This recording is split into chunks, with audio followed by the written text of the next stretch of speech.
Somebody said they liked the sheep. Well, here you go. Most of y'all folks probably think those don't look like sheep. Well, they don't typically. Typically you see the cotton ball sheep. These are called Barbados blackbelly sheep. They're a hair sheep, and they're raised just for their meat, really nothing else. But they're small, not a whole lot of meat on them really. But we have them to take care of all that stuff out there. And flocks are really small. This is all we got right here. This is all of them. But it's growing, and the ram's in there with them right now. And so most of these should be full of babies, and they usually have twins. So anyways, that's enough about the sheep. Back to the chainsaws. Hello and welcome back to the Novice Lumberjack, where this is a modified Mondays. And honestly, I'm a little bit disappointed, but it is what it is. So I thought that I'd be showing you how to machine the base of this if you don't have a lathe.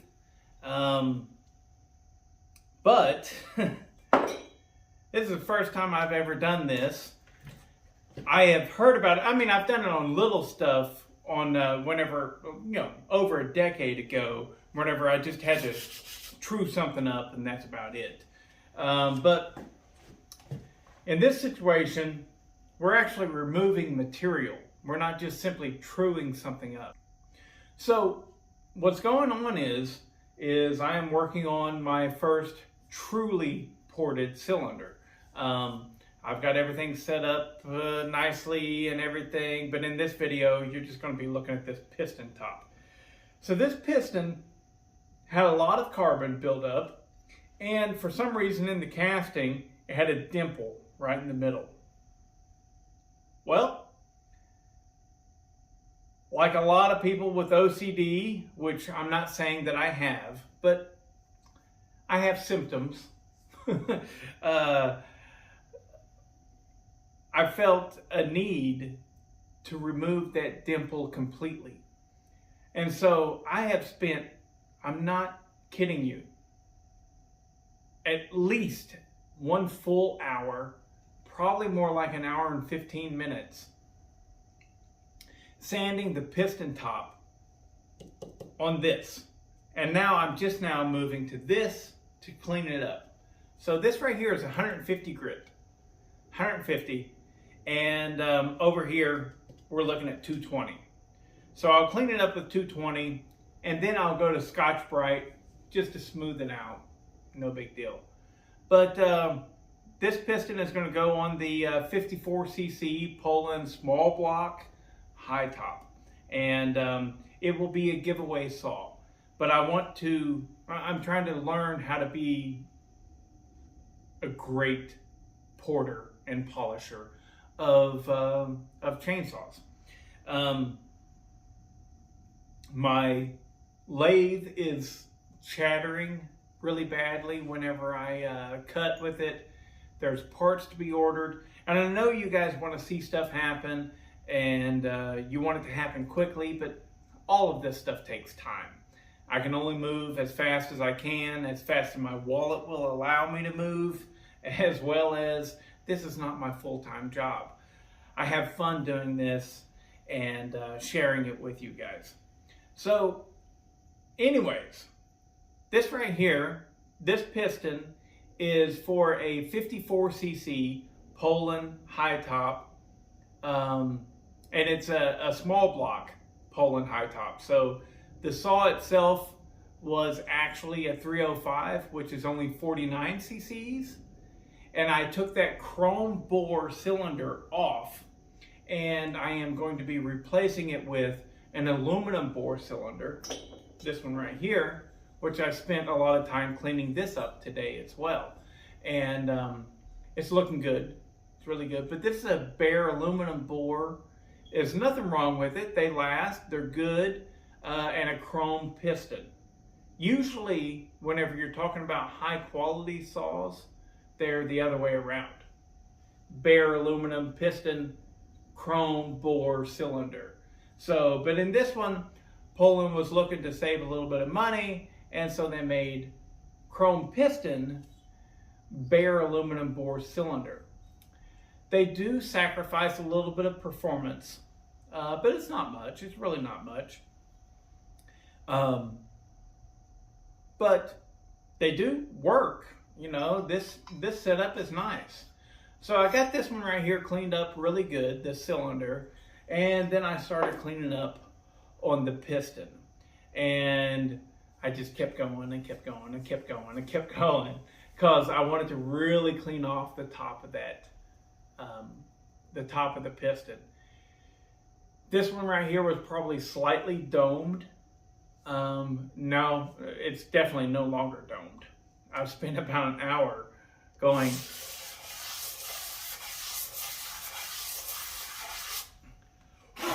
and blowing off the aluminum dust.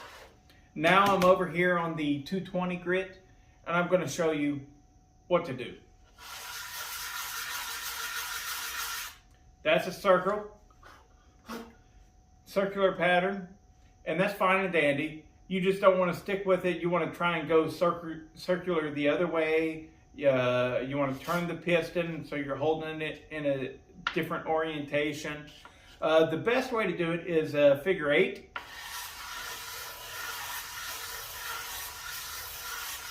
But you get tired of that and you go. That's just a human behavior. If you don't do that, good on you. You are evolved. But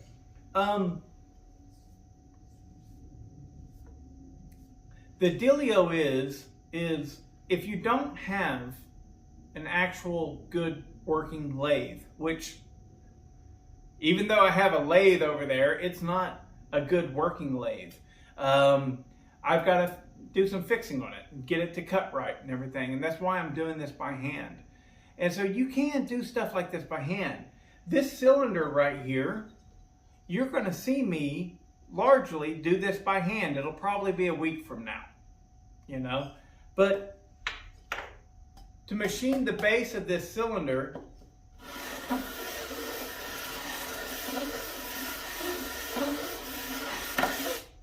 you take material off like that. What you need is a very flat surface.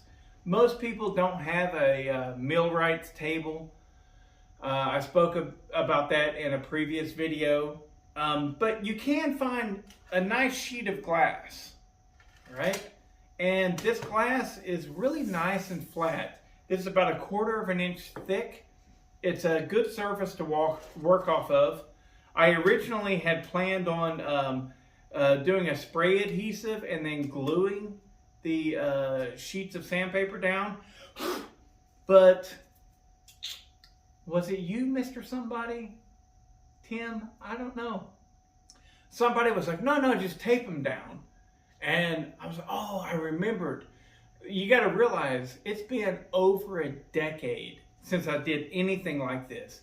And whenever I was doing stuff like this, I always had an actual machinist over my shoulder. So, anyways, I'm not going to be able to do the cylinder today. We'll save that for another video. It is nice and cleaned up, though. It is ready for showing you. But the piston, that's what I'm doing today. That's it. I can't do all this stuff like 10 hours a day, guys. I can't do it. But whenever you're sanding on this situation like this, a setup, right? Your sandpaper, it doesn't matter how good and tight you get it. Debris and dust from the sanding gets under the tape. It starts to peel and let loose. And so it's not exactly tight. But as long as you're going through and the paper doesn't wrinkle, you're good. You're good to go. Now, is this going to be as good as an actual machine shop? Maybe. Maybe. It'll just take a lot of effort. A lot more effort. Now, Dino Joe spoke about something like this in one of his videos where I had asked him a question. probably other people as well. But, how do you, deal with the squish band by hand, if you don't have a lathe set up and stuff. And that guy's great. Like him. If you don't know his channel, check him out. But anyways, the point is you can do this stuff by hand. It just takes a lot of time, a lot of effort. The squish band, not so much. But that's a different story. Let's see how this is done.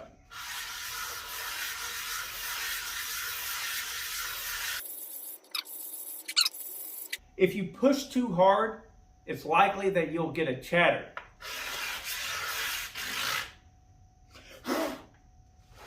Don't chatter.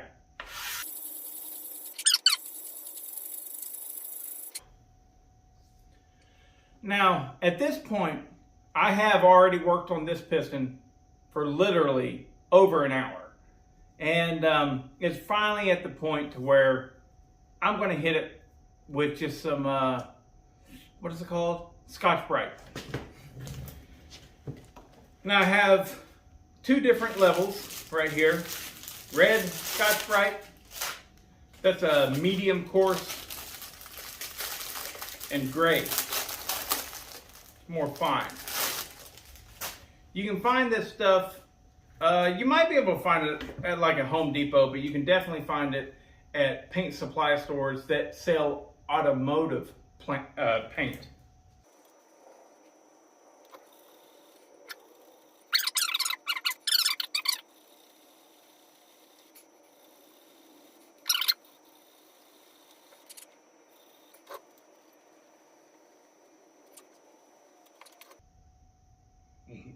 Man, that is really nice.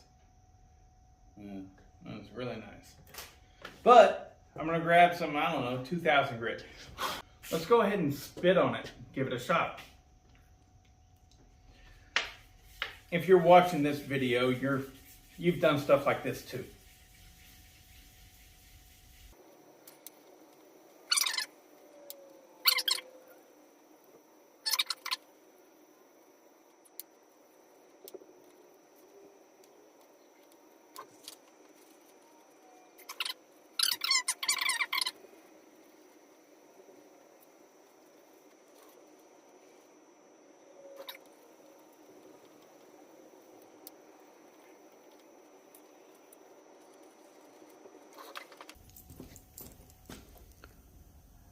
This started out, it was all carboned up. There was a big dimple right in the middle.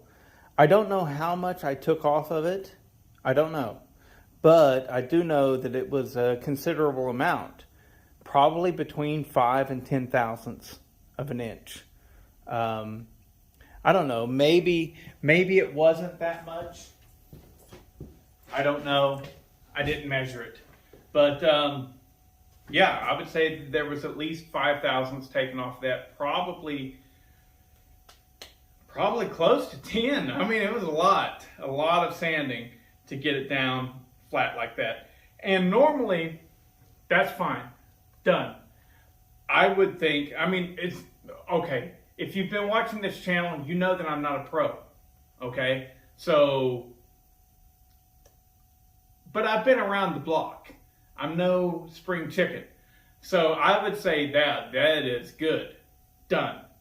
But because I want a nice thumbnail for the to make people click on the video, these roll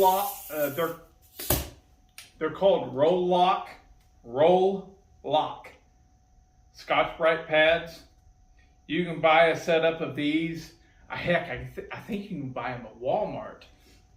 I am certain you can buy them at auto parts stores all over the place, probably even Home Depot and Lowe's and stuff like that.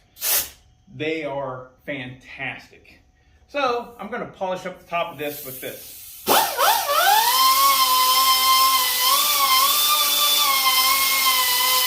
You're not exactly removing material, so that's why I'm fine with this handheld setup.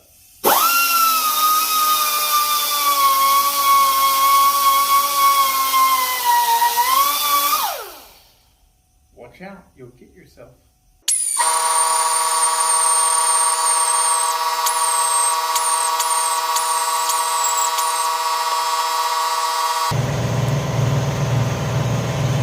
Looking better already.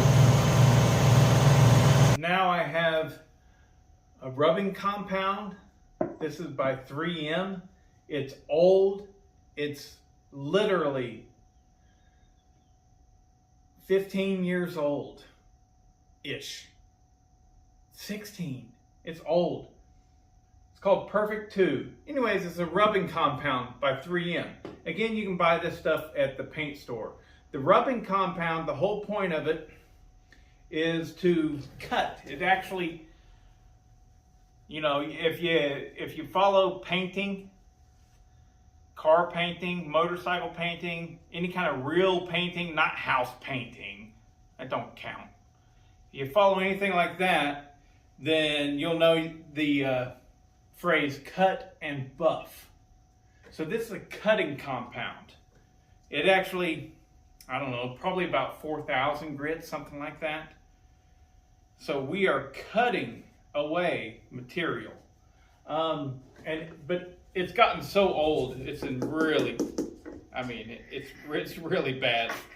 But I am confident it's still going to get the job done. This is money well spent because it's lasted a long time.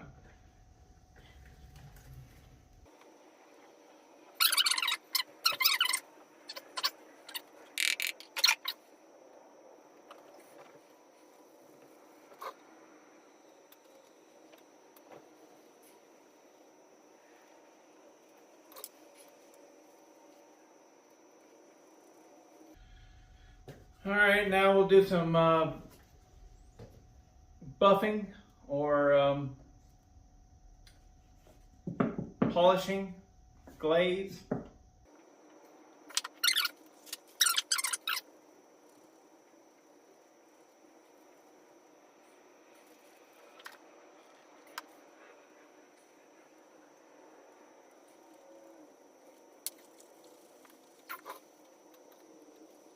All right, I wish y'all could feel that.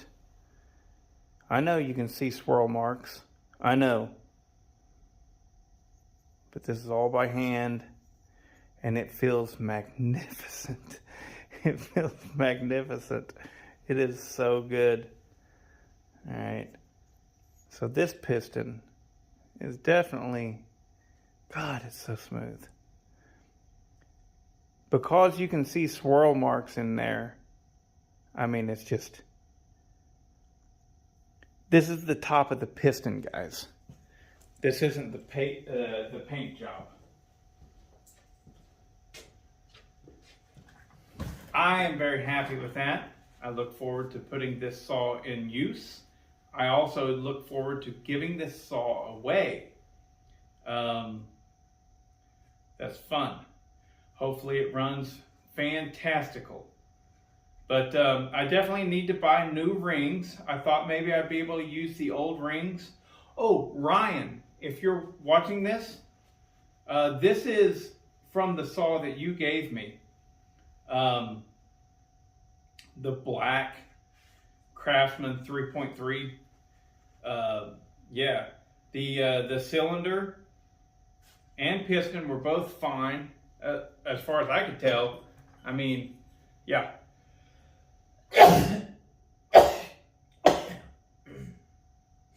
They're both fine. I cleaned them up really good, and we're going to get use out of them, and I'm going to give them away. So what was given to me is going to be given to somebody else. So that's cool. I like that. It's the circle of life. Anyways, that looks good. And if it doesn't look good to you, then you're a freak. And maybe this channel ain't right for you. But that looks really good. I know that you can see swirl marks, but you cannot feel them. You cannot. It is really nice surface. So, there you go. started out with 150 grit, moved to 220 grit, then moved to 1500 and 2000 grit, then moved to cut and buff compounds. So this is the nicest piston that this Poland has ever seen. Anyways, hopefully next week I'll be able to start on the cylinder. But until then, we got the piston all nice and cleaned up. See you guys. If you like this video, please hit the like button and subscribe. Thanks.